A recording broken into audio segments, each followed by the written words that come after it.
అందరికీ నమస్తే అండి. Manu Chaudhary, Ayurveda and family coach. ఈరోజు క్యాన్సర్ అనే ఒక మొండి జబ్బు గురించి మాట్లాడుకుందాం.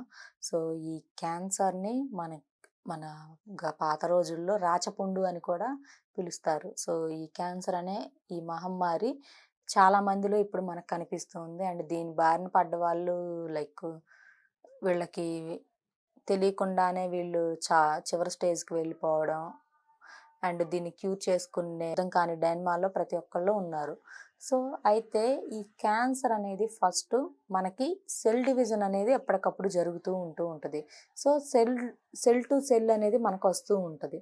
సో, ఈ సెల్ డివిజన్ అయ్యే టైంలో మనకి హెవీగా అయితే ఏ పార్ట్‌లోనైతే సెల్ డివిజన్ ఎక్కువగా అవుతూ ఉంటదో, సో, అప్పుడు ఈ క్యాన్సర్ అనే ఈ ట్యూమర్స్ అనేవి ఫార్మ్ అవుతాయి. అండ్ మనకి దాంతో పాటు ఈ సెల్ డివిజన్ కంట్రోల్ అనేది లేకుండా ఉన్నా కూడా మనకి ఈ క్యాన్సర్ వస్తూ ఉంటది. అండ్ హార్మోన్స్ వల్ల కూడా సెల్ డివిజన్ హెవీగా అయ్యే ఛాన్స్ అనేది ఉండింది మనకి. సో, అయితే మనం ఈ క్యాన్సర్ ఉన్న వాళ్ళలో చూసుకుంటే first of all type of cancers ఉన్నాయి. ఒక్కొక్కళ్ళకి బ్రెస్ట్ క్యాన్సర్ అని, నెయిల్ క్యాన్సర్ అని, టంగ్ క్యాన్సర్ అని చెప్పి టైప్ ఆఫ్ క్యాన్సర్స్ ఉన్నాయి. స్కిన్ క్యాన్సర్ అని, ఐ క్యాన్సర్ అనేసి, లిప్ క్యాన్సర్ అనేసి. సో, ఈ క్యాన్సర్ అని మనం చెప్పుకోలేం. టైప్ ఆఫ్ క్యాన్సర్స్ అనేవి ఉన్నాయి. సో, ఈ క్యాన్సర్స్ అంతా కూడా depends on cell division. So, cell division control అవ్వక సో, ఇదనేది అవుతది. అప్పుడు మనం సెల్ డివిజన్‌ని కంట్రోల్ చేసుకోవడానికి ట్రై చేయాలి ఫస్ట్ ఆఫ్ ఆల్. అప్పుడు మనకి క్యాన్సర్ అనేది కంట్రోల్‌కొస్తది. అండ్ ఈ క్యాన్సర్ ఉన్న వాళ్ళలో కొంతమందికి నోటి నుండి బ్లడ్ రావడం, కొంతమందికి హెవీగా పెయిన్స్ రావడం, అండ్ కొంతమందికి హెయిర్ మొత్తం ఫాల్ అవుతూ ఉంటది. కీమోస్‌కి వెళ్తుంటారు. మళ్ళీ అగైన్ వస్తూ ఉంటది. So, cancer patients lot of ప్రాబ్లమ్స్‌ని ఫేస్ చేస్తున్నారు. సో, అయితే ఎవరైతే ఈ వీడియో చూస్తున్నారో వాళ్ళందరికీ నేను ఒక టిప్ చెప్తాను. దీన్ని మీరు ఒక 10 డేస్ ఇంట్లో ఫాలో అవ్వండి. లైక్ ఆ టిప్ ఏంటి అనంటే గోమూత్రం.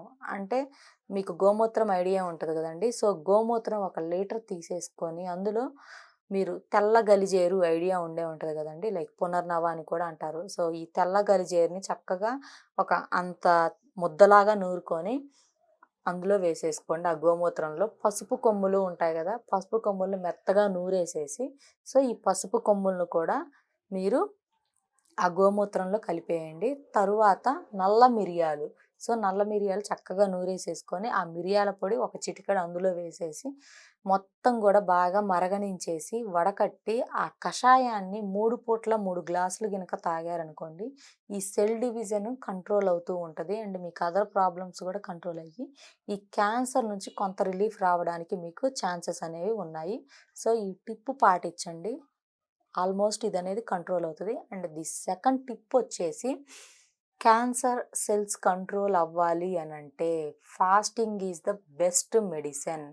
ఫాస్టింగ్ మీన్స్ ఉపవాసం. సో, ఉపవాసం అనేది వీక్లీ ట్వైస్ ఉన్నారు అనంటే మీకు క్యాన్సర్ సెల్స్ కంట్రోల్ అయ్యే ఛాన్స్ అనేది ఉండింది. మరి ఏమీ తినకుండా 24 hours weekly twice or thrice ఎలా ఉంటాము అని మీరు నన్ను క్వెషన్ చేయొచ్చు. సో, నేను ఏమి తినకుండా ఉపవాసం ఉండమని చెప్పట్లేదండి. సో, లైక్ ఎర్లీ మార్నింగ్ ఉపవాసం ఉండే రోజు మీరు తినవలసింది ఏంటి అంటే ఎర్లీ మార్నింగ్ పుదీనా అండ్ కొత్తిమీర ఈ 2 కూడా ఒక్కొక్క పిరికెడు తీసేసుకొని ఏ పూటకి ఆ పూట అండ్ ఒక చిన్న జింజర్ అంటే అల్లం తీసేసుకొని ఈ 3 చక్కగా క్లీన్ చేసేసుకొని మెత్తగా మిక్స్ చేసేసుకొని వడకట్టేసేసుకొని ఈ జ్యూస్‌ని దీంట్లో ఒక 100 ml గోరువెచ్చని నీళ్లు యాడ్ చేసేసుకొని, అందులో ఒక స్పూను పెప్పర్ పౌడర్ వేసేసుకొని, ఒక స్పూన్ హనీ మిక్స్ చేసేసుకొని, ఒక లెమన్ స్లైస్ పిండుకొని, లైక్ ఉదయము అండ్ సాయంత్రము తీసుకోండి.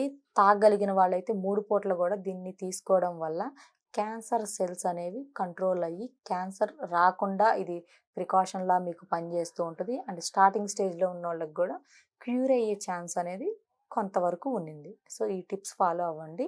Thank you.